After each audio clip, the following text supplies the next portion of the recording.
Assalamualaikum warahmatullahi wabarakatuh. Hello everyone, my name is Islan Zawi Rinaldi. My favorite color is red. The first time I like the red when I buy the red balloon.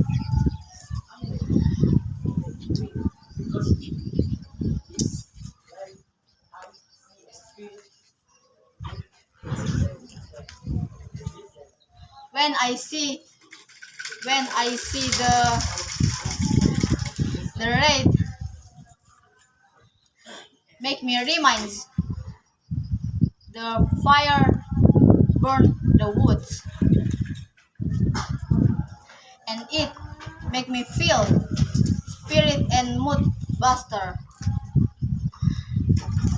Without red, maybe I don't have a spirit. Red is something.